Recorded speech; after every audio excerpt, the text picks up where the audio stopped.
so that offered a good opportunity for me to be able to do stuff here and also get a degree. So I put that back into the schedule. I knew at a young age that I didn't want to particularly work for somebody else, so that put me into the business program, trying to get myself to the point where I can possibly own my own woodworking business. And going to URI has helped me not only acquire the skills that I need to do such a thing, but I think the best opportunity that I've had there so far is to meet people or even professors that have been in the real world doing a similar thing, and being able to collaborate off them.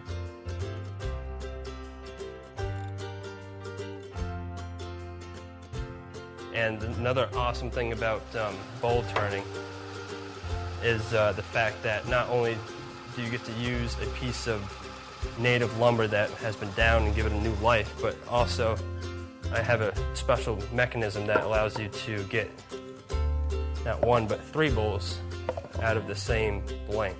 Very good utilization of the resource and very little waste. Otherwise that whole middle is carved out into shavings like you saw the outside was. So, and even the shavings are used as bedding. I just come out and throw them on the lot out here, and they like to come in here and snuggle up. So very little waste in the process, which is one thing I'm kind of proud of, is not wasting too much. Final finished product.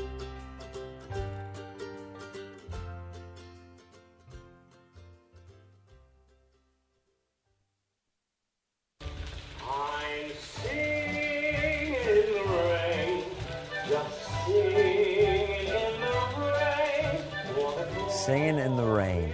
Ay, ay, ay. Singing in the rain. Singing in the Rain has been an entity of its own. The kids wanted a dance show. We'd never done it. I like to do things for the first time, not repeat. We had people I thought would be right for the roles, because when we're choosing our plays here, we always think of the student body we have and what are the opportunities for them in any season that we'd select. We knew the popularity of the piece. We knew that if you had a pulse, you knew Singing in the Rain, let's put it that way. And we just thought it would be a super challenge, and we certainly weren't wrong.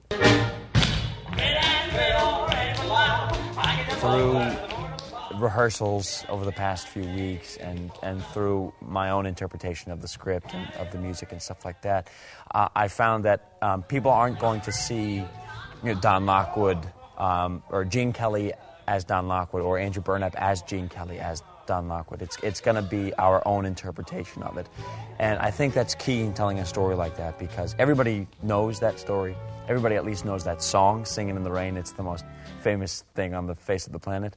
But I think when you're telling a story, especially in theater, you have to live inside and you have to make it your own. It's iconic. It's beloved. We are bringing our own energy, our own spunk to it. And it's going to be a very, very fun show. It has its own different challenges. 14 scenes in Act 1. Over 200 costume pieces. 28 people in the cast. I don't even know how many set pieces. Everything flies, rolls, slides. It's just a huge, huge challenge that I know as an artist that you don't get better by just doing what you know you can do. You need to pick something that makes you peg it up a little bit. And this was the right musical for that, because it is out of reach. To be frank, it's out of reach. And it's in the process of trying to get to it that you grow and you learn. And that's whether you're 20 or whether you're 60. It doesn't matter your age. That's how you grow. The visual, the spectacle of it all. I think it's just going to be a gorgeous, gorgeous thing to look at on stage, with the costumes by David Howard. He's just unbelievable. And the set by Cheryl DeWardner, she is fantastic. And also the rain. It is going to rain on stage. I think the audience is going to be left in awe of it all.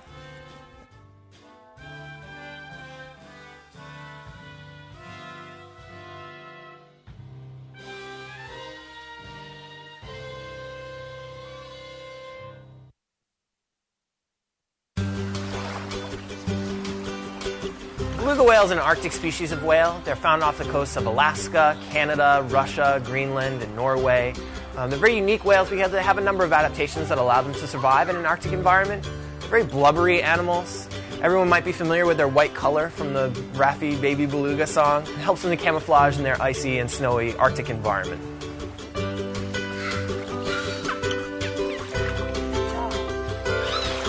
The primary goal of my research is to learn more about beluga reproductive biology. And what I'm aiming to do is to monitor reproductive behavior here at the Mystic Aquarium and align it to various physiological measures that will allow us to understand more about beluga reproduction, including ultrasounds and everyone's favorite, the whale snot. So today what we're going to be doing is we're going to be working directly with the training and veterinary staff here at the Mystic Aquarium to collect a number of samples. First, we're going to be collecting a blood sample, and the veterinarians are going to be collecting this, and the whales are trained to do this voluntarily. So they're going to lay out and present their tail flukes to the trainers, and the flukes are a great place to draw blood from a whale because they have a lot of blood vessels close to the surface of the skin in their tail. So the veterinarian will be able to draw a blood sample, and I'll be able to store that sample and later on analyze it for hormone levels. And then within the same training session this morning, I'll be collecting that sample of whale snot. And that will allow me to go back eventually and compare the levels of hormones in the blood to the level of hormones in the snot. And hopefully they'll correlate and allow us to have a very powerful research tool. Ultimately, we can use this sample collection technique in the wild because it's minimally invasive. You don't have to catch the animal. You don't have to hold on to it. You don't have to poke or prod. You just have to be close enough to capture and exhale. And really that's going to be key for monitoring endangered populations where being able to catch them is a legal impossibility. So it would really open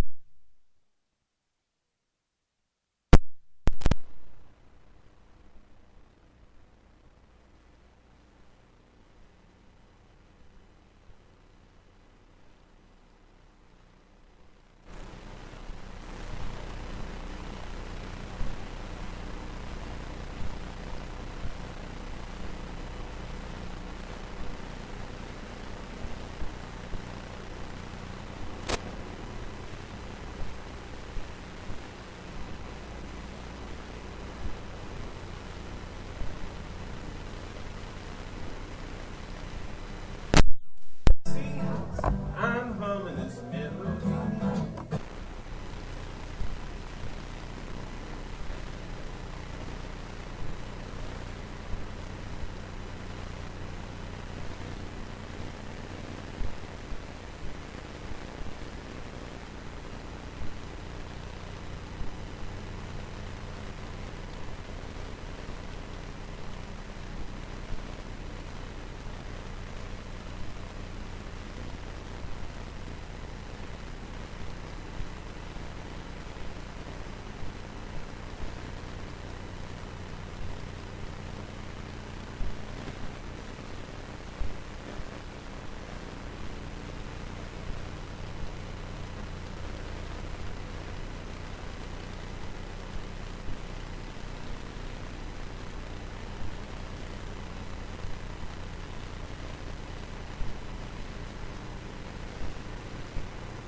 That check the other day. You can bring that down a little bit. I don't need that much.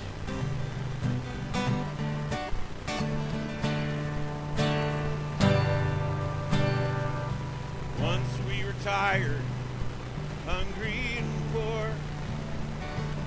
Great huddle massive, stepped in her door. Took us off here. I think we're all right, yeah.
And you'll see it in a second.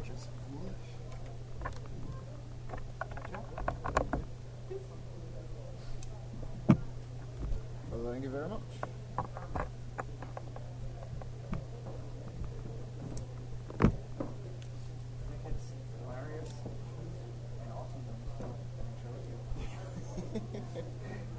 Good times.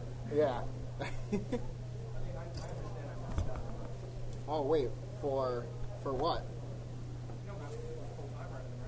Yeah. That didn't go through for me. Just why?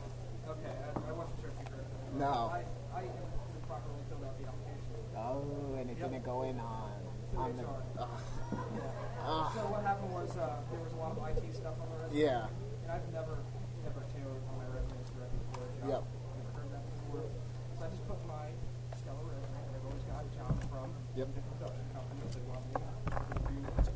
Didn't know that it has to go through HR stands first, and they don't see.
We are getting ready to open Providence Under Pressure, which is a graffiti artist group out of Providence.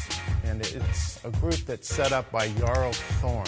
And he has organized a group of street artists who have, up to this point, been working illegally on walls and buildings. And his concept, and the concept of the Avenue concept, is to bring these artists into the mainstream in some ways. I had a shop in Providence a long time ago, and I had a 40-foot container. People kind of started tagging it and painting it, and I kind of ran into artists, and instead of getting mad at them, I actually was encouraging them and started to build relationships with them. So I started the Avenue Concept, which is a street art company in Providence that uses large-scale urban art as an alternative to negative vandalism within an urban environment like Providence, Rhode Island. I have asked students, what kind of shows would you like, what kind of art, and the vast majority of them have asked for graffiti art, street art, things like that. Really, the mission of the gallery is to bring art for the students to see and to enlarge the context of their art education. And that's really the main mission. Then to bring art to the community, to the campus. So I feel like this show is really going to push this out there in a whole new way. You can't go to a class and learn any of this stuff. And then they start using cans and they start learning this medium, and it just turns into this amazing art form. But there's no place to really use it or express yourself with it. I think this gives them a chance to show their work. It gives the URI Art Gallery a chance to help out Yarl Thorne and the Avenue Concept and their good work bringing all these artists together and giving them opportunities they wouldn't have otherwise.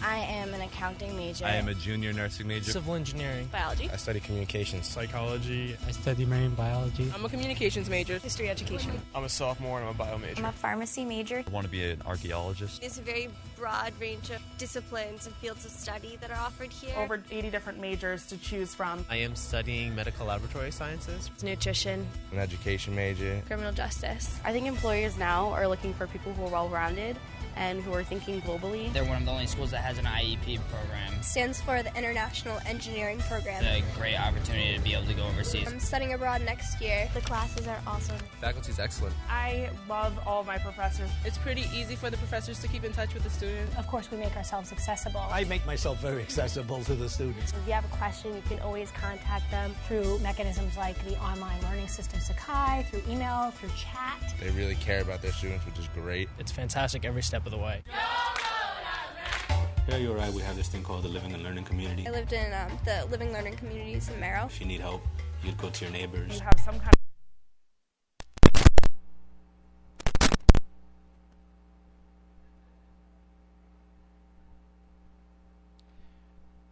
Welcome to our second performance event of the Humanities Festival with the Grammy Award-winning performer Bill Harley. This is our last event of the third annual two-day festival that we've been enjoying so much. So please permit me just to give a couple of brief thank yous, and then I will bring up our introducer for Bill Harley.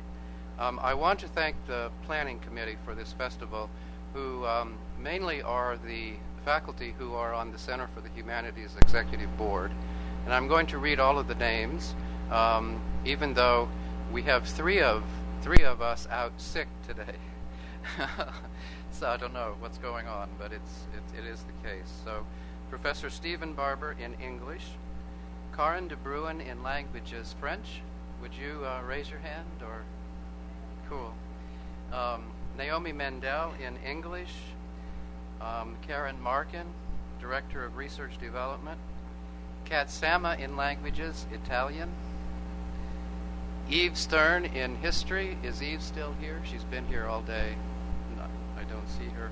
And Pamela Warner had to leave for another event, Art and Art History. And the only other thing that I want to do is to make sure that all of you know that the Center for the Humanities is a part of the College of Arts and Sciences, and that our big supporter, all of our sponsors are wonderful, but our big supporter is Dean Winifred Brownell. And without her support, none of this would happen, so I'm ever grateful to her and love working together. I now have the pleasure of introducing to you the new executive, or the recently appointed, I shouldn't say new, recently appointed Executive Director of the Rhode Island Council for the Humanities, Elizabeth Francis. Welcome.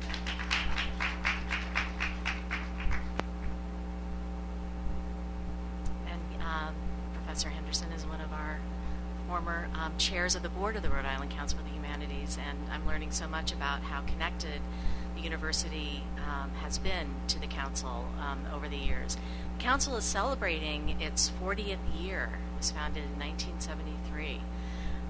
So it's an exciting time for us, and I'm delighted to introduce Bill Harley.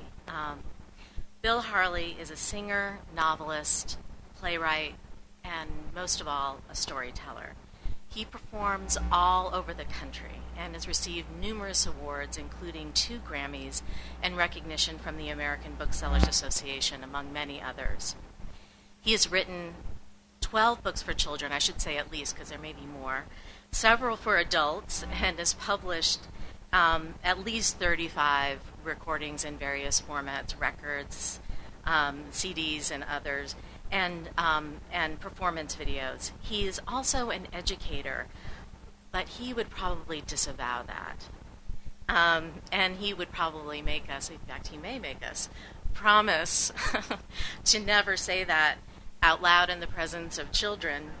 And indeed, he claims on his website that instead of worrying about things being educational for children, he believes that everything is educational, in that it says something about how one looks at the world.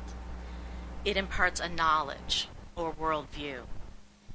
Entertainment Weekly, which is a very educational magazine, not least because they assign grades to everything they review, calls Bill the Mark Twain of children's entertainment. As a storyteller and as someone who is deeply knowledgeable and insightful about how good storytelling works to convey knowledge and to connect individuals to communities, Bill has made great contributions to Rhode Island, even though he and Debbie live in Seekonk. In 2010, the Humanities Council awarded Bill the Lifetime Achievement Award. He also serves on our board of directors, which is wonderful for me. And through being on our board, he helps to ensure that our grants have the greatest impact possible, and also to steer us through what can be pretty stormy waters. I think we're in those waters right now. At our last board meeting, we were discussing the importance of supporting the humanities and how to support the humanities as the National Endowment for the Humanities faces the budget cuts imposed by the policy of sequestration. Bill said, connecting the discussion to a book he was reading, The Art of Freedom, which is about the role of teaching humanities in poor communities, that the humanities move us toward being reflective rather than reactive. They help you to consider your life and to make conscious decisions. That's a great insight at this particular moment. And with that, I hand things over to Bill Harley to help us tell that story.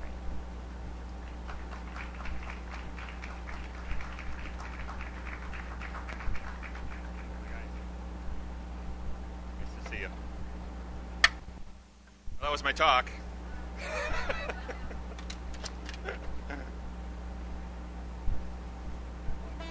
Talking with Galen, I realized I'm supposed to do what Brecht told us artists were supposed to do, which is to educate and entertain. Two things which seem diametrically opposed to me, but I'll see what I can do. Let us take nothing for granted, not the water coming out of the faucet, nor the taste of bread, nor the call of the lone crow overhead late in the afternoon. Don't take for granted the shoestring that does its job every day without complaint, nor the way the fingernail clipper responds when asked by squeezing thumb and forefinger.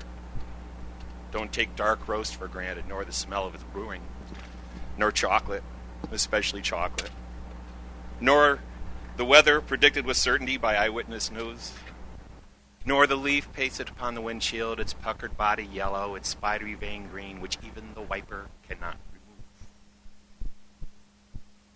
Do not take especially for granted the venality of those in power, nor the callousness of those intent upon teaching a lesson to someone else which they have not learned themselves.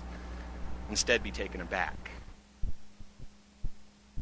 Don't take your indignity for granted either. Your indignity at the insensitivity, the privilege to mistake their position for their worth.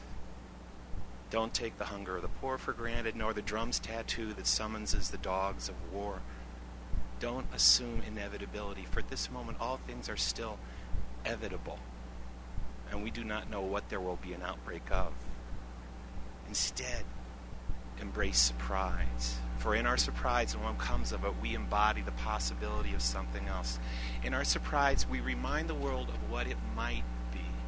The trick is to take the moment out of the picture frame or the cardboard box or the digital byte or the philosophical system, the equating of this for that, the alchemy of life into metaphor when nothing equates with anything exactly. And it's the space between where we think something fits and what the fitting leaves out that life breathes. Refuse boredom. Don't let the ever-continuing recombination of genetic material blind you to the beauty of its expression. When we take nothing for granted, we will appear a little daft, apparently obtuse and dull-witted, as if we're only noticing something for the first time, which everybody else has known since the day before the first day of middle school, the last day to learn something before you were pilloried for your ignorance. When we take nothing for granted, people will be embarrassed for us and for themselves. Let us be the masters of the obvious, masters of the wisdom that everyone already holds but appears to have forgotten because they did not name it, and in not naming it, they lose it. Let us be known for saying, the sun came up today. The sky is blue. The leaves are turning colors. This food tastes good. Someone emptied the dishwasher. There's gas in the car. This system is unjust. Things will change. You are my friend. Let us be masters of the repeated affirmation, the redundancy of affection, giving more gifts than necessary, and the knowledge that the slippage in the universe requires us to give more than we should have to. And so let us be masters of appearing foolish, masters of the obvious insight, masters of what is already known, only be found again and again, and delighted in each time at its discovery. Let us take nothing for granted.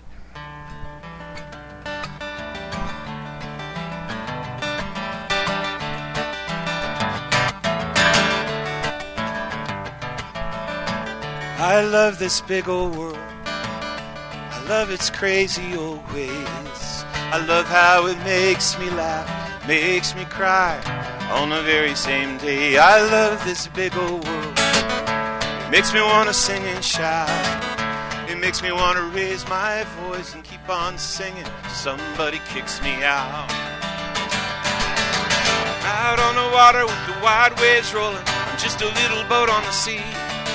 Set my sail and hold on tight. It's all much bigger than me. Bigger than me. I love this big old world. I love its crazy old ways. I love how it makes me laugh and makes me cry on the very same day. I love this big old world. Love the blue sky, love the rain. I love how the sun comes up every morning and I get a chance to start all over again. Don't understand it, how the more I learn, the less I'm sure I know. Spend all my time just holding on tight when I ought to be letting go. Letting go. Na na na na. Na na na na. La la la. I love this big old world. I love its crazy old ways. I love how it makes me laugh and makes me cry on the very same day. I love this big old world. The wind in the trees and the hoot owl call. God, I wish my heart could grow a little bit bigger so I could hold it all. When my time is done, nothing for me left to sing.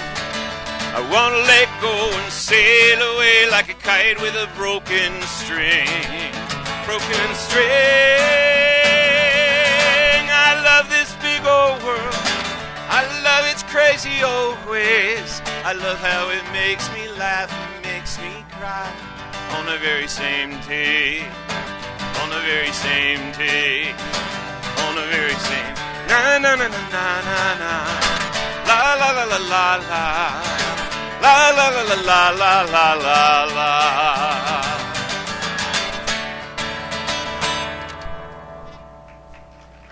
Thank you. Now I'm going to get off the script right away because I have to sing this song this week. I wrote this song 8 or 9, maybe 10 years ago. This is a week to sing it, so I'm just going to do it, and then I'll talk.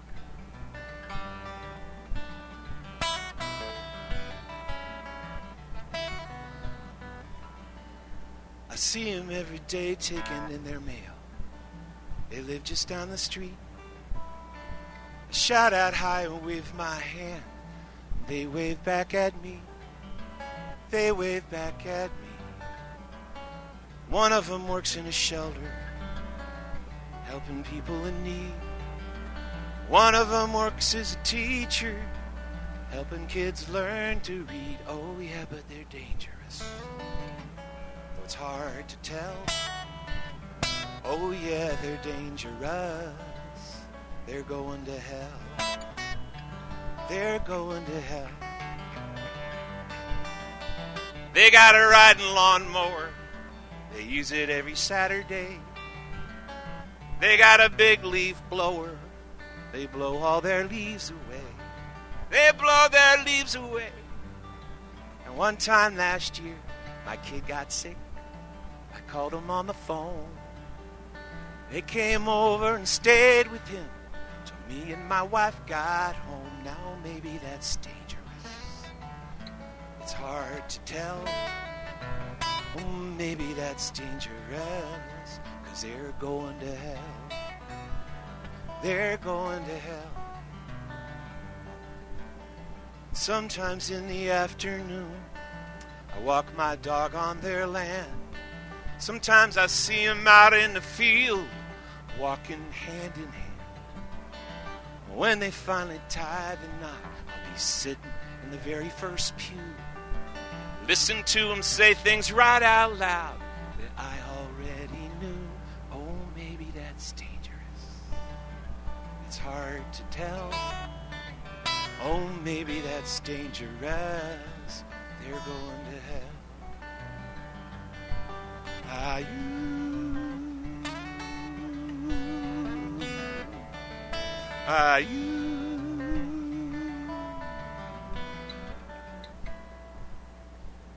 I don't believe in a hell below. I'm not counting on a heaven above. Only thing I'm quite sure of is this moment we've been given to love. Oh, maybe that's dangerous. But what the hell? If we're gonna be dangerous, let's do it well. Come on, let's be dangerous. It's just as well.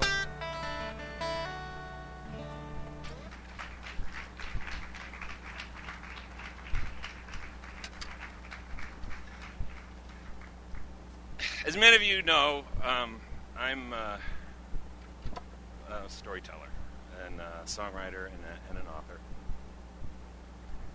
I work mostly with children and families, and my offerings are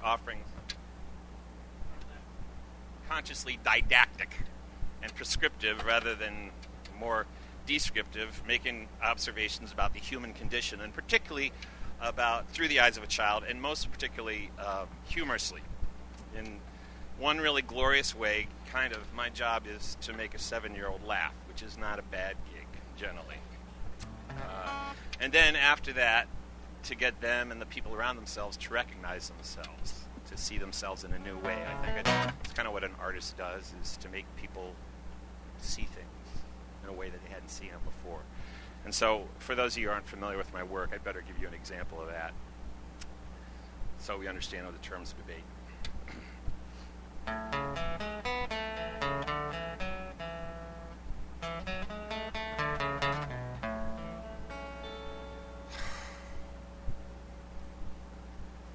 There's a pea on my plate that my mother put there. She knows I don't like peas, but she doesn't care. She says, come on, try it. No, it's not the worst. If you want some ice cream, you must eat that pea first. And I really did put the pea on my spoon, but I made a mistake. My mouth closed too soon. It slipped off the spoon and fell onto the floor. Whoops. My mom said, don't worry. She's got plenty more. There's a pea on my plate that my mother put there. Peas make me vomit, but she doesn't care. They're wrinkled and mushy and slimy and green. I wonder what happened that made her so mean. There's really no telling how much this will hurt, but I have to eat it because I want dessert.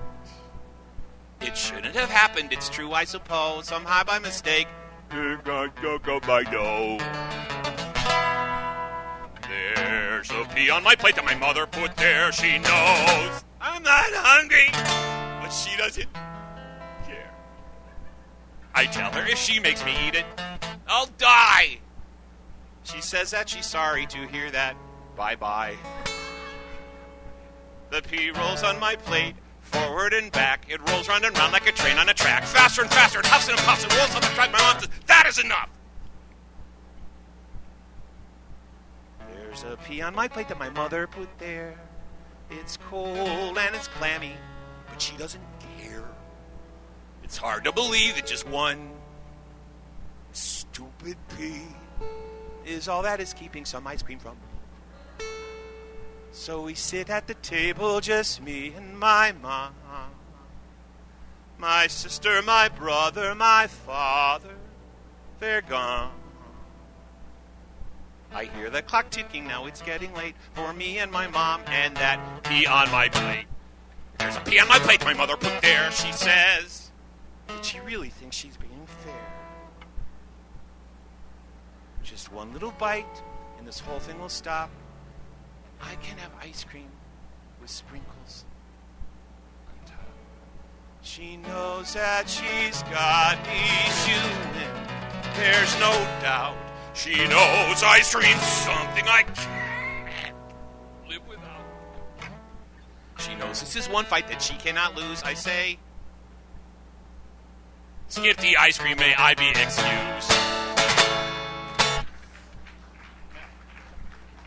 So there you go. That's my job. So listen, that song is not rocket science, okay? Nor, since we're talking about the humanities, is it a play by Sophocles or, Plato's Phaedrus. But I would argue that it has a place in the humanities in that it presents a worldview, one perspective on the world, the way the world works. It makes observations about the human condition. It talks about, it poses questions, even if they're unspoken, and asks how we're supposed to live in the world. The song about eating your peas speaks to a children's approach to food. It speaks to a parent's desire to prepare their children for the future. And it discusses in a very concrete way the issues of power and how power is expressed. I say the first expression of power on the part of a child is a closed mouth. And then, of course, there's the word vomit, which is just working on a whole other. When I sing that song and I sing the word vomit, it's in the second verse. And that's when I see the kids go, okay, he's on my side. I'm going with him because he has used that word. And even though there's a pea on my plate is going to disappear, probably shortly after I die, it still asks these questions, which to me that are eternal, and is the work of the humanities and the arts. And I make clear I'm really not going to separate these two. It's not usually generally a useful distinction, and it's a rabbit hole that I'm just not going to go down today. But I'm a storyteller, and I think that the humanities is essentially about being a storyteller, about putting events, incidents, objects, words into order and context.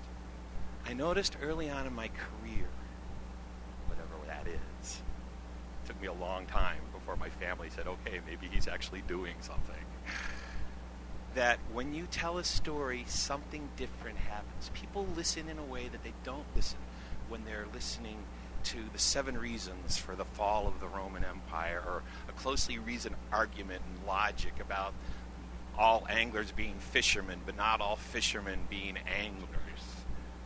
We are hardwired for story in a way that we are not for lists or arguments. It's in our soul. And brain science, interestingly to me, this is an intuition I had when I started doing this over 30 years ago, but brain science now is beginning to find this out, that story is how we understand things.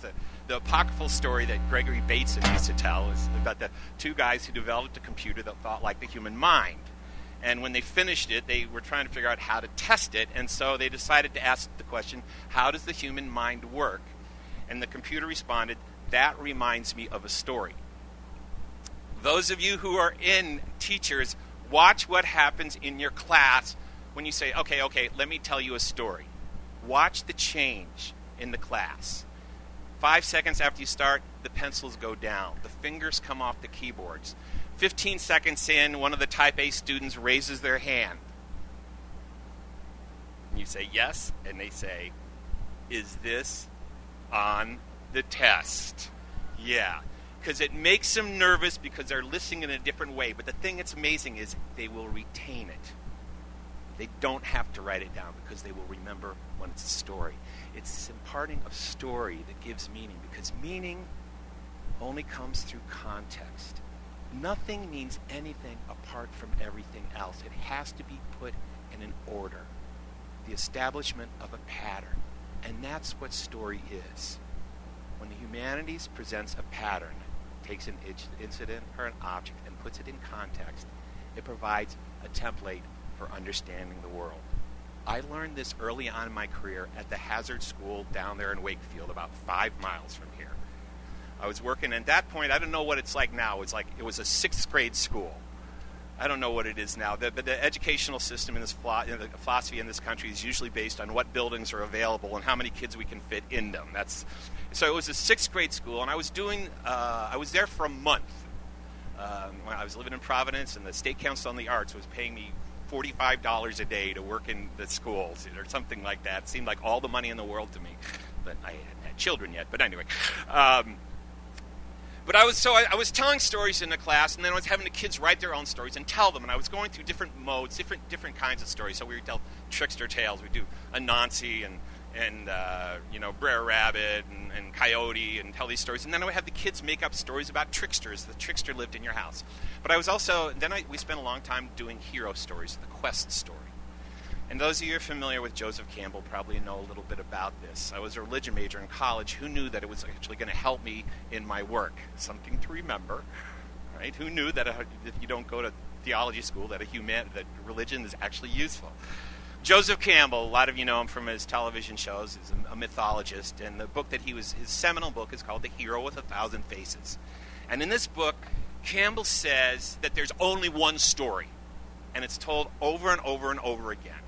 There's someone who's called away from their home. There's a call to adventure, and they're called away from the place that is safe, that they know. And they don't want to go. There's a knock on the door. And they have to go. They try to get out of it, but they can't get out of it, and they have to go. And they're called away to another world that's very dangerous, and people tell them not to go, but they have to go. And on the way, they meet someone who says, I'll go with you, or take this. They meet a helper. And they get to this world, and this world is not as it should be. It's completely flipped upside down. Everything is different. And there in that world, they are confronted with a test. They have to pass a test. And they pass this test, and they are given a boon, a treasure, and then they return home. So Campbell says this story is told, it's the only story is told time and time again. So whether it's The Wizard of Oz, or Jack and the Beanstalk, or The Hobbit, or The Odyssey, whatever it is, it's a story that's told time and time again. So I would tell a bunch of folk tales, and I would have the kids make up their own hero stories and then tell them. Well, there was this one kid in a class, in one of the classes, who did nothing. Nothing. I couldn't get him to do anything all month long. But the great thing about it was I was not in the curriculum, so it didn't matter. He did nothing. He spoke nothing. There's so much great learning when it's not in the curriculum. And I didn't have to make him do anything. The teacher didn't have to yell at him. And the other thing is, we don't know what silence means. So there's only a couple days left. Jamie has not done anything. He comes up to me in the hallway and says, Bill, I got a story. I said, great, you can do it today. He got up in the class. He said, Jamie's got a story. Everybody was surprised, and he read the story. I tried to get the kids to tell him, but he was going to read it. He was holding on to it. And it was about a boy whose father died, and the boy decides to go to the land of the dead to bring his father home. Already myth. It's one of the great myths, right? It's the Orpheus myth. And he gets there. On the way, he meets someone who gives him a sword, and he gets there, and his father is in the house of the dead, and the serpent of the dead has wrapped itself around the house, and the boy slays the serpent and brings his father home. Absolutely perfect. Perfect. He sits down, and I'm thinking, in spite of myself, I wonder where he got this. He must have borrowed it, because it's too good. But I'll talk to him about it afterwards. The class ends, the kids get up and leave. And I say to the teacher who's sitting next to me, that was a pretty good story Jamie told. And she said, yeah, Jamie's father died 3 months ago. This is very instructive because I did something different from what I thought I was doing. I thought I was teaching story structure and character development, and plot and public speaking and writing. But what I was really doing with the story was giving Jamie a way to make sense of his world. Jamie was asking a question, and a story was giving him the answer. Jamie's question is, what do I do now that my father's died? How do I carry my father in my life now that he's not here physically? That question does not have a measurable answer. You cannot get this question right or wrong on a test. It's more important than any question Jamie was going to answer that year on the test. And this notion of some kind of reductionist education that puts too much faith in measuring will not help Jamie find his way through loss and grief to the other side. And I have a little song that seems to fit in here in honor of the adults who took the kneecap test. My name is Janice Miller. Teaching is my trade. Lifetime in the classroom here in 7th grade. 27 years of teaching. I tried to do my best. I'm sick of what we're doing, so I won't give this test. Say you need to measure the testing's how you see. If the kids are learning everything you think they should, but for me, testing isn't teaching. Don't tell me they're the same.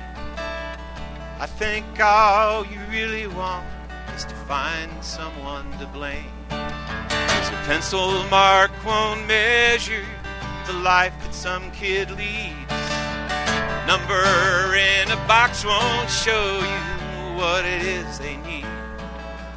All your faith in testing, it has a hollow ring. So some kids poor and hungry doesn't mean a thing.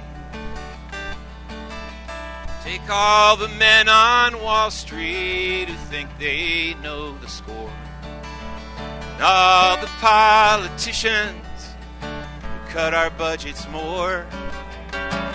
Put them in a classroom with 30 hungry kids. Come back in 9 months and ask them how they did. There's a point of no returning. There's a point when something breaks. A point when someone's taken as much as they can take. The point comes when you know that what you're doing's wrong. That's when you say no and refuse to go along. My name is Janice Miller. The teacher's who I am. I've never caused much trouble. I've done the best I can. There's a million more like me out there. I can't speak for the rest. But I'm sick of what we're doing, so I won't give this test.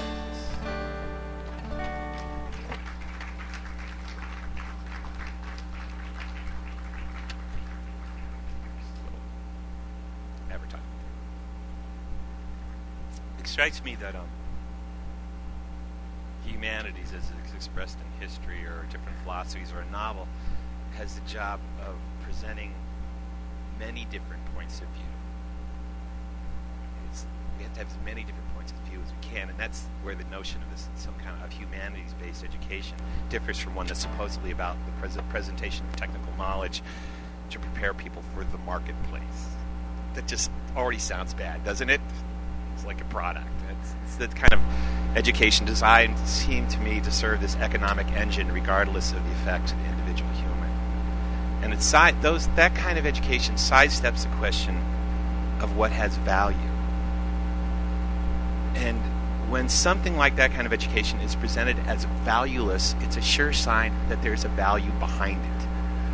I don't know if there's many neo-Marxists here, but this is exactly what Herbert Marcuse is talking about when he talks about one-dimensional man. That is, when you are swimming and when you live in the water, you don't know that the water's there. And when education is presented as something that's going to help you get a job, there's no thought about what that means. When that's where we're headed. But it seems to me that the presenting of many different kinds of stories, many different, is how we get to value. It's not a relativism. When people say, well, all these things are... Because I look at it more like as a calculus, which is the more we begin to approach something, we're never going to get exactly where the truth is, but the more stories we have, we've got 17 blind men feeling the elephant, we're going to get a better job of what the elephant is than if we just say, this is the one thing that you need to know. I was friends with good friends when he was up here in Providence at Trinity with Oscar Eustace, and Oscar and I talked a lot, and he said to me that he felt that there was no accident that democracy and theater emerged at almost exactly the same time in the Greek culture. Because theater is about the presenting of someone else's story, and it encourages empathy and understanding. And the one example that he used particularly about this was the Persians, written by Aeschylus. So Aeschylus wrote the Persians 7 years after the war with the Persians was done, the Greek War, and the Battle of Salamis. And Aeschylus wrote this play, but it was not about the Greeks. It was not about the Greek victories. In the play, Atossa, the queen mother, is at home, and she's waiting for her son, Xerxes, the king, to come home. And she's afraid of what's going to happen, and she goes to consult, and her dead husband, Darius, shows up. And like in all Greek plays, there's always that, it's like, I don't really think you want to know what the answer is, but they insist on knowing. And then Xerxes shows up, and he's lost. Now, in some ways, it's a weird reverse celebration of the Greek victory, but what it really is about expression of grief. And this happened only 7 years after this huge war. Aeschylus was saying, look at the other side. Can you imagine how the other people must feel? And it seems to me that notion of different stories, of putting yourself in the other foot, is and this is what Oscar says, is at the very heart of what is to be a democracy. That we have to imagine somebody else's point of view. Or, when I was 9 or 10 years old, I grew up in Indianapolis, and my dad would take me every Monday night. We would go to the public library in Broad Ripple. It was one of those little Carnegie libraries, and he would go upstairs, and I would go down into the basement. And at that point in my life, I was really into World War II. I knew everything about World War II. I knew what the weapons were. I knew the tanks. I knew the airplanes. I knew the guns. I knew what the uniforms looked like. And I could not understand why my father, who was in the Navy in the South Pacific, would not talk about it. It was beyond me. He was in something so cool. And I'd bring all home those pictures, the illustrated histories of World War II and everything. So one day I was down there in the basement in the library. I saw this book. And on the spine, there was a picture of a man in a helmet. I took it down. I said, cool, it's called Burma Rifles. It was by Frank Bonham.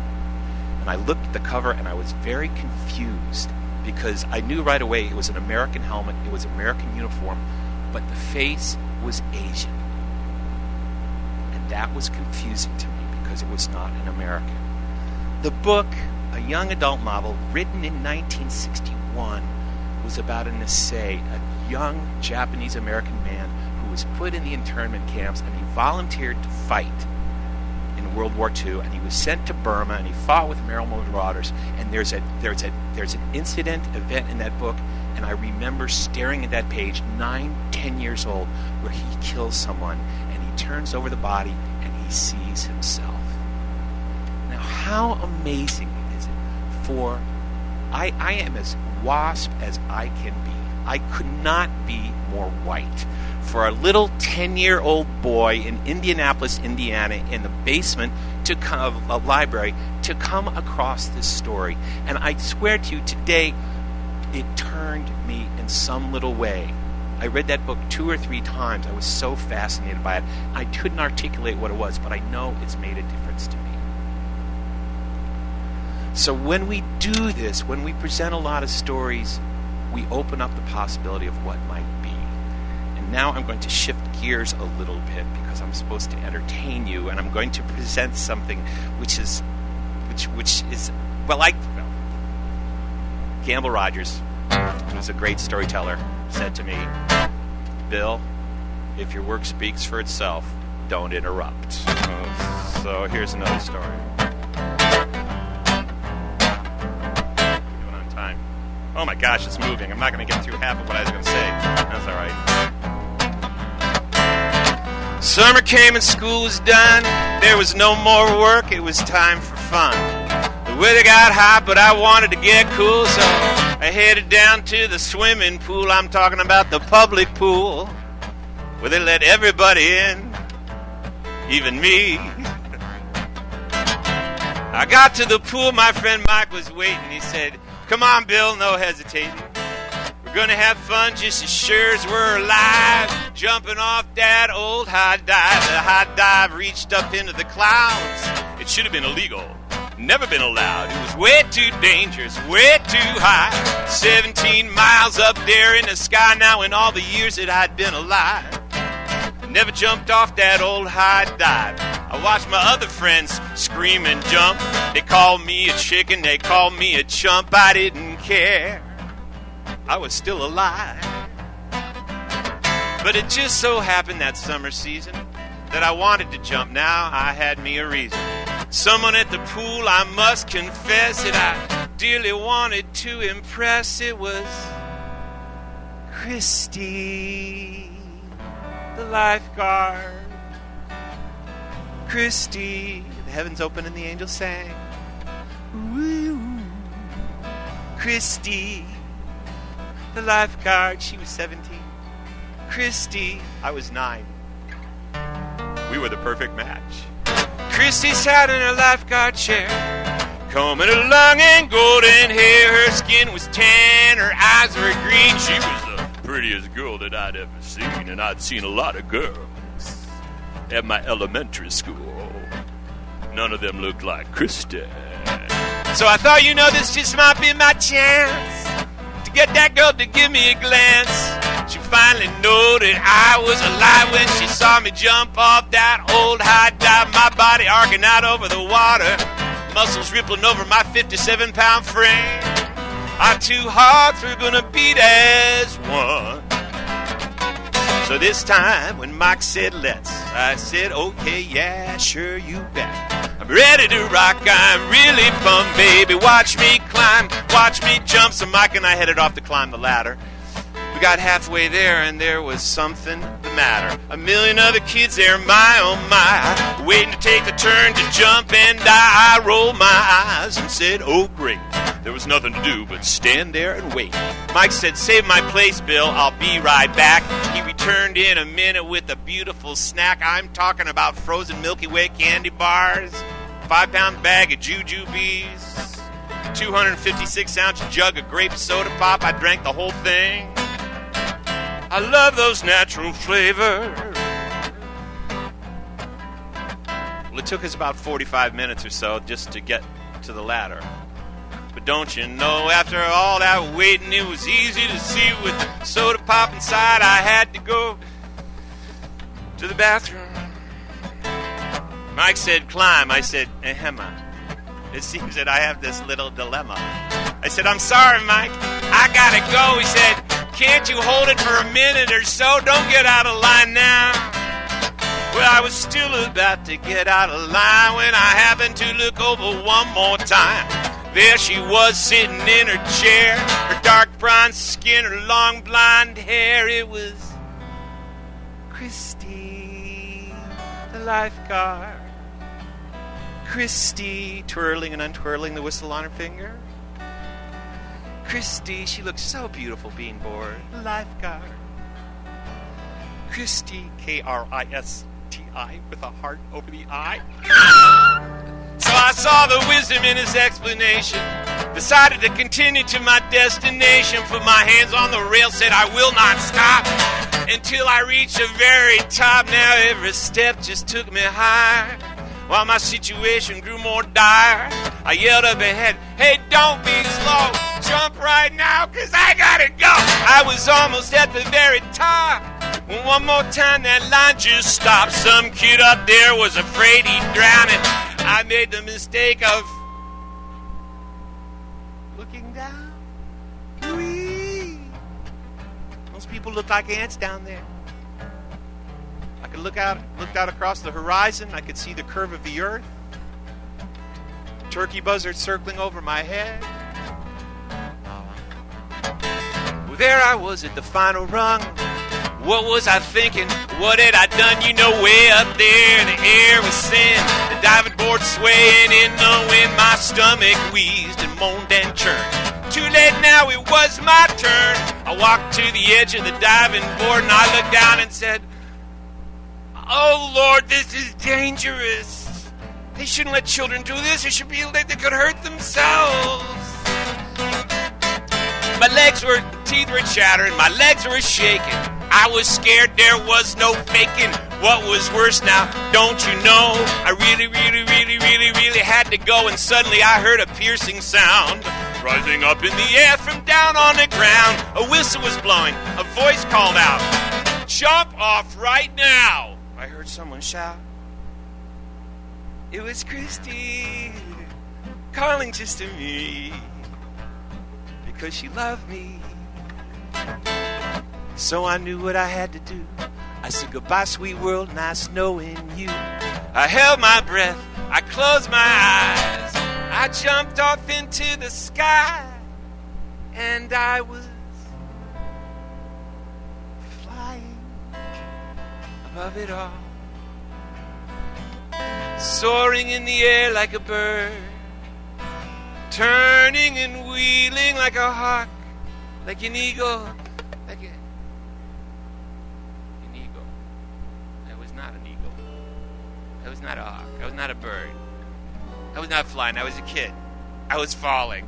I looked down at the swimming pool. Nothing seemed so fresh and cool. Coming up to meet me faster and faster. I was clearly headed for disaster. My body started twisting this way and that, till finally I was spread out flat. My legs were kicking, my arms were flapping. Everybody looking up to see what happened. I saw Christy, she was watching me too as I fell there from out of the blue. I must confess I was a little surprised when I saw her cover up both her eyes, and I headed down from that tower at 687 miles an hour. The water brought me to a sudden stop when I did the world's biggest belly flop. The sound was deafening, eardrums were broken, buildings and bridges rumbled and shook. Hundreds of miles away, people stopped in their tracks and wondered what kind of experiment the government was conducting.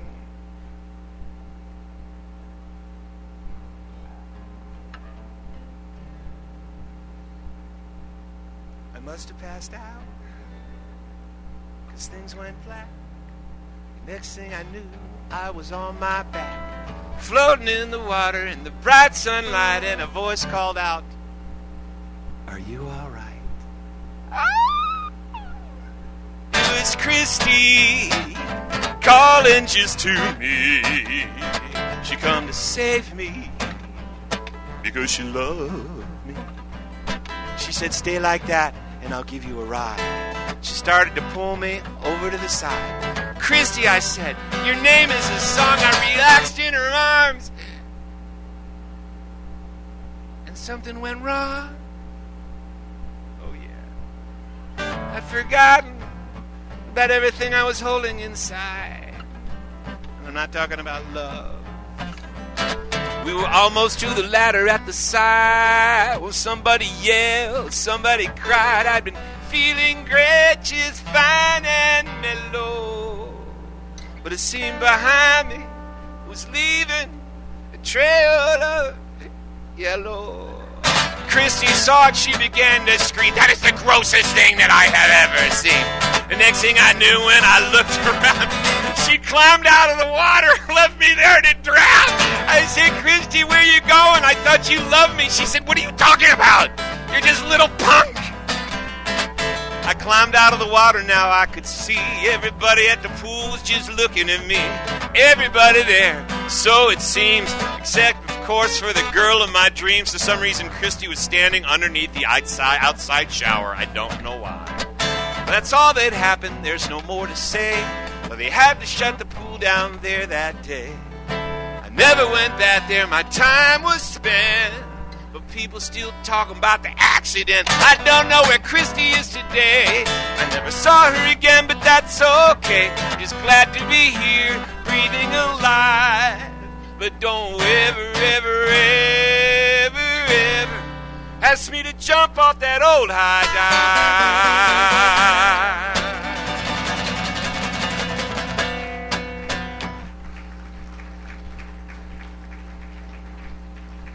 So, well, let me do some editing here.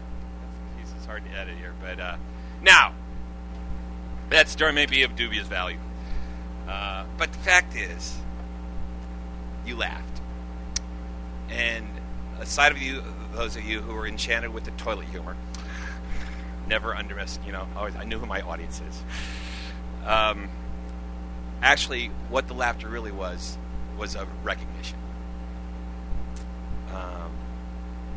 Which is what the storyteller strives towards. The recognition of the human condition. I did that at a family concert, and this kid came up to me.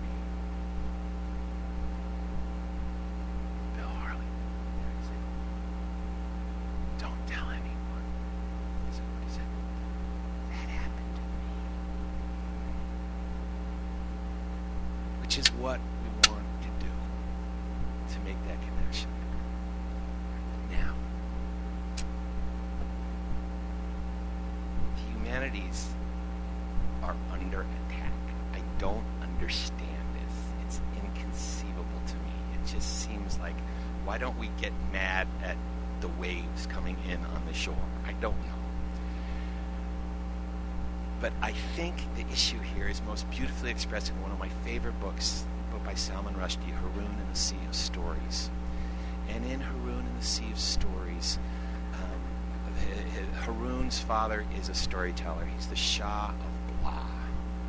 It's a beautiful magical book, this fantasy book. And his son comes home one day and is so mad at him about a family situation. He said, "What's the use of your stories? They're not even true." And his father loses his ability to tell stories, and suddenly the fate of the whole world hangs in the balance. What is the story point of stories that aren't true? Here's the answer to that. Our ability to direct our future in however fumbling a way we have is based on our ability to imagine it. Story is about being predictive. If someone does this, then that happens. To me, this is the scientific method. What happens when we do this? Einstein tried to imagine the way the universe was in a story, and then he found the math to come after it. And our ability to imagine is based on our ability to remember. Remembering and imagining are inextricably twined. And so history and fiction are essential to our ability to determine our path. Our stories make us, so we make our stories, and then they make us again. When the humanities aren't funded, we turn away from our story. And we don't have the ability to imagine who we might become. So in education, this certificate of technical knowledge as a measure of learning falls pretty short as far as I'm concerned. We separate things that can't be measured from things that can be measured, but this is a false dichotomy. Answers that cannot be quantifiable are of little interest, apparently, in the marketplace because they don't serve the marketplace. As if quantifiable things don't change. As if numbers are more real than feelings or beauty or justice or freedom. All these divisions between quantifiable and unquantifiable seem to be based on misunderstood paradoxes. That in having to choose between one or another, this is between statistics and story, or the humanities and the sciences. Like this seems to me a false choice. All of us in the sciences or the humanities someplace in between, would do well to remember the physicist David Bohm's advice to all of us, which is when you encounter two truths that are apparently polar opposites, your job is to find a larger truth that encompasses both. Years ago, I was lucky enough to spend a couple hours with Phyllis and Phil Morrison at their house in Cambridge. And it was one of those things that I'll just remember my whole life. Phyllis Morrison was a brilliant scientist and writer, and Phil Morrison won a Nobel Prize for his work on physics and was involved in the development of the atomic bomb. He did the countdown at Los Alamos. An act he said he spent the rest of his life trying to make up for. And it's, to me, someone like that, I've met 3 or 4 geniuses in my life and gotten to spend time with them. It was him, and once I spent some time with Desmond Tutu, and I thought, oh my gosh, it's like Virginia Woolf, who said that a bell goes off. Alice Toklas said a bell goes off in her head, when you meet a genius, and it was like that with Philip Morrison. He was in his 80s. He didn't live much longer. He was confined to a wheelchair, had polio when as a kid, but he was the most alive person I've ever met. I think right then, you just knew as soon as you walked in the house. And we were talking about one thing or another, and the thing that was really amazing was he was interested in me, and I couldn't quite get over that and what I was doing. But at a certain point, we were talking about time, and I was just talking about how we're dividing time more and more and more and more and more, and that it seems that the nature of time is going to change to us. And as I was halfway through, he just started shaking his head. He said, no, our concept of time will never change. He said, our measure of time will always have to do with the second, because a second is the measure of a beating heart. It's one beat of a heart. That's through the prism through which we see the world. And it seems to me that the humanities are a place now, thanks to science, where there is a direction we're going, which is to imagine our humanities extending to an understanding of our relationships with all the other creatures on this planet. We didn't know until we saw the Earth from outer space how intimately we connected are. And now it seems to me the task of the humanities and the science is to remind us of that interconnection. I think this is our next step. The questions the Greeks asked will always be there. What does it mean to live a good life? How do we live in community? What is the value of a human life? How do we express beauty and elegance? But I think this is a deeper question that the humanities face that we have to ask ourselves is, what is our right relations with the other sentient beings on this planet and the fact, the Earth itself? I'm going to finish up with the song, which is totally out of... Well, maybe I'll just do this, okay? I'm going to finish up with a song that I was asked to write this song for a movie. I got contacted by a filmmaker who was doing a movie about a documentary about the writing of The Phantom Tollbooth, which I consider the greatest existential novel ever written, more than Camus or Sartre. Or for those of you who haven't read it, it's a kid's book. Norton Juster, who wrote the book, did not know how to write a kid's book, and when he wrote the book, and Jules Pfeiffer didn't know how to illustrate it, when he finished it, everyone said no one will ever publish this, and no kid will ever read it. But the fact is, they have, and it's 50 years since it was published. And in the book, Milo, it's a quest story, and he goes and he's trying to combine. These two worlds have been divided. These kingdoms have been divided. The world of numbers and the kingdom of numbers and the kingdoms of words, and they're not speaking to each other. And it's Milo's job to try to bring these two things together. And so I wrote a song for the movie, and I'm going to sing it. I'm going to end with it now. And I want to thank Elizabeth and Galen and Winnie. Thank you for having me. It's great to be here.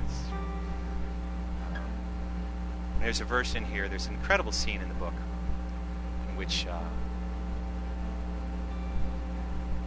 he comes upon an orchestra sitting there in the dark, and the conductor says, "Here, take the baton. I have to lead the sunrise, but wait till I come back." And the man leaves, and Milo leads the sunrise, but it's not sound, it's just color. It's this incredible synesthetic thing, and there's a reference to that in this song.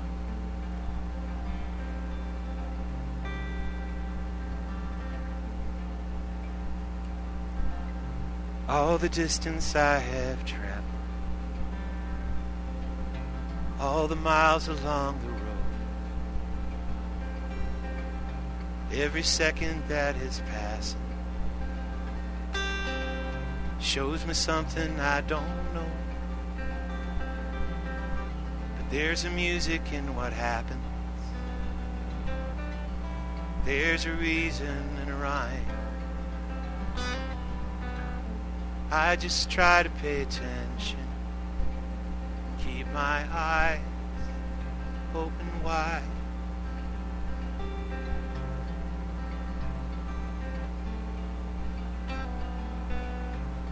How long had I been drifting? How long had I been asleep? How long had I not noticed world in front of me? 'Cause there's a music in what happens. There's a reason, there's a rhyme. I just try to pay attention, keep my eyes open wide, keep my eyes open wide. There are words and there are numbers. They say don't get the two confused. It's either one or the other. Can't have both, you got to choose. There's a music in what happens. There's a reason, there's a rhyme.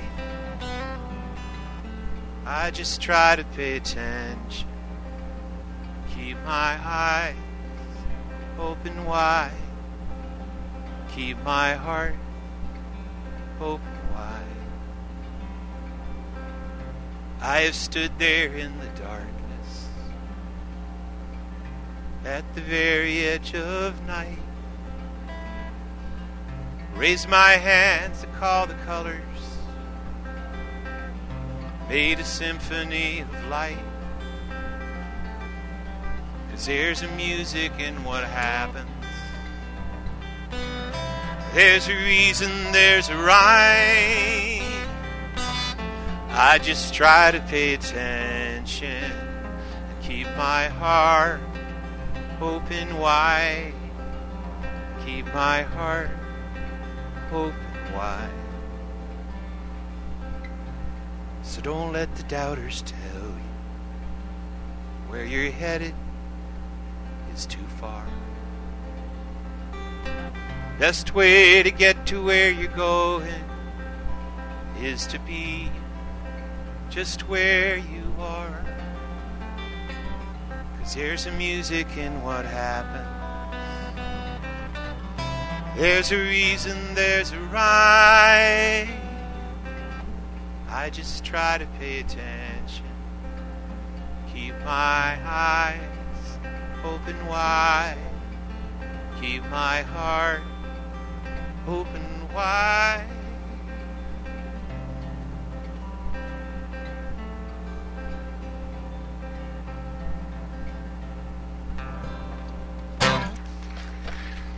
Thank you.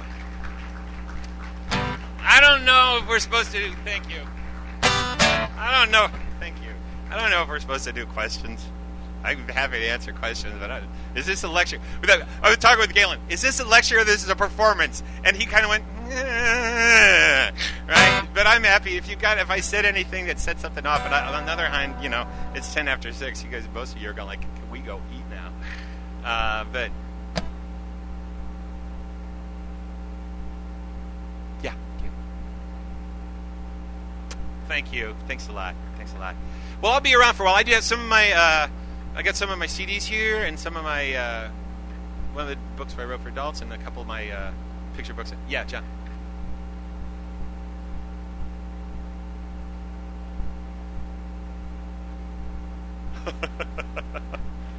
Well, thank you. You know, Eric Booth is a great book about the music teaching artist Bible. He said the difference between art and entertainment, and he said the same piece could apply he said entertainment affirms your world and art takes you outside of it. So maybe we did a little bit of both today. Yeah.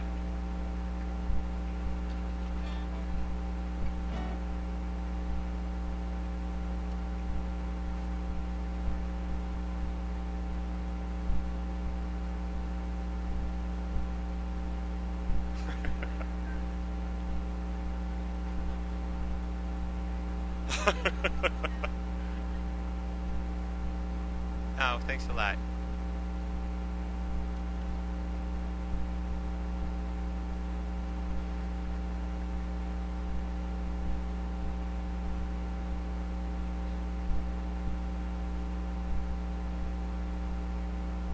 Yeah, that's great to hear. Usually adults can't listen many times. It's very interesting to me, a child's ability to hear a story over and over and over again, know exactly what's going on there. It's quite an amazing.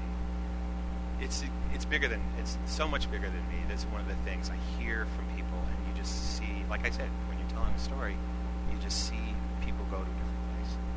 And I just should say, I'm not sure about what digital humanities is, but I'm going to tell you that this space right here is irreplaceable.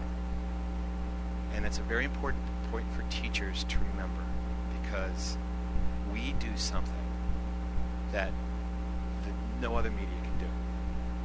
There's an apocryphal story about these people that brought, these anthropologists who brought a television to some place out in the bush, and with the satellite, they turned it on, and everybody in the village gathered around it, and they left, and everybody was staring at it, and they came back a week later, and no one was watching the television, and they called the head man in and said, "Why aren't you watching this?"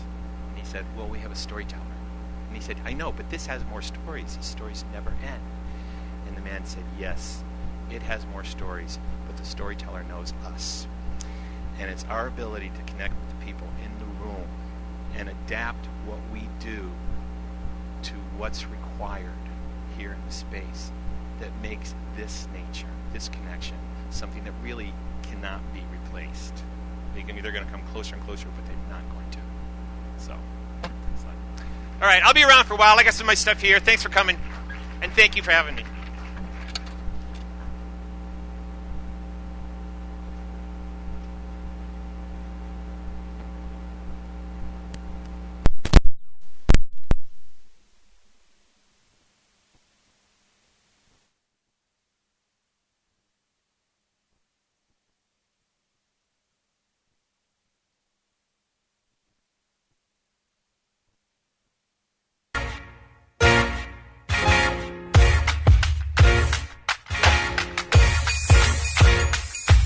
We are getting ready to open Providence Under Pressure, which is a graffiti artist group out of Providence. And it's a group that's set up by Jarl Thorne. And he has organized a group of street artists who had, up to this point, been working illegally on walls and buildings. And his concept, and the concept of the Avenue concept, is to bring these artists into the mainstream in some ways. I had a shop in Providence a long time ago, and I had a 40-foot container. People kind of started tagging it and painting it, and I kind of ran into artists, and instead of getting mad at them, I actually was encouraging them and started to build relationships with them. So I started the Avenue Concept, which is a street art company in Providence that uses large-scale urban art as an alternative to negative vandalism within an urban environment like Providence, Rhode Island. I have asked students, what kind of shows would you like and what kind of art? And the vast majority of them have asked for graffiti art, street art, things like that. Really, the mission of the gallery is to bring art for the students to see and to enlarge the context of their art education. And that's really the main mission. Then to bring art to the community, to the campus. So I feel like this show is really going to push us out there in a whole new way. You can't go to a class and learn any of this stuff. You know, and then they start using cans and they start learning this medium, and it just turns into this amazing art form. But there's no place to really use it or express yourself with it. I think this gives them a chance to show their work, because the URI Art Gallery, it's a chance to help out Yarl Thorne and the Avenue Concept and their good work, bringing all these artists together and giving them opportunities they wouldn't have otherwise.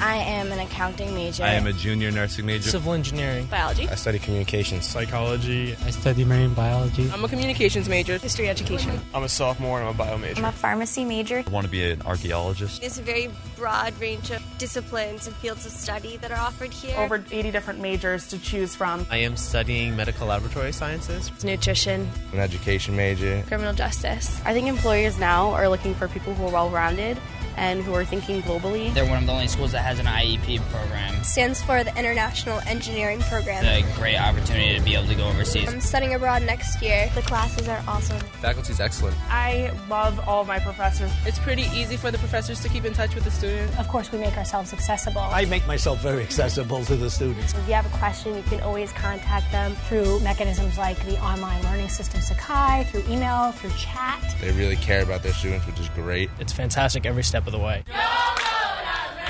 Here at URI, we have this thing called the Living and Learning Community. I lived in the Living Learning Communities in Merrill. If you need help, you'd go to your neighbors. You have some kind of random question, all you have to do is poke your head out the hallway and ask someone, which is so convenient. Chances are somebody else will understand it. The food's phenomenal. I have never had onion rings like I have at home. Well, I definitely say that my favorite food is the stir fry. The stir fry. They're crispy, the onions are soft. Everything a college student needs. Living in the dorms is probably where I've met the most diverse group of people. We're very diverse. For me, it is about the entire community continuing to work towards the overall goals of equity and inclusion here at URI.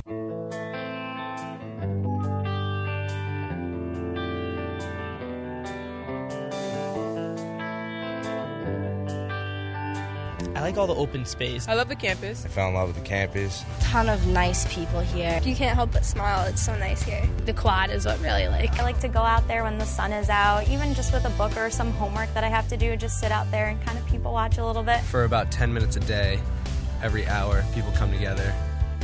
We get the 4 seasons. Absolutely beautiful. Fresh air. Weather here's pretty awesome. The seasons, they're all awesome. It's a big university, but they still give you a sense of community. Small but big at the same time. You feel connected to all the students. It has a small feel in a big place. Hands down the best school.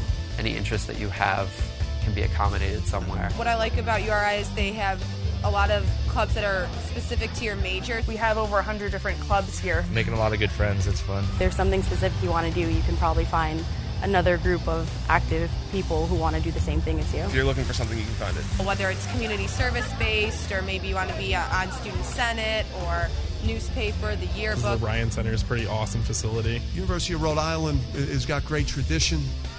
We have a real close team. Basketball is great. My favorite sports are college basketball. Lots of great rivalries.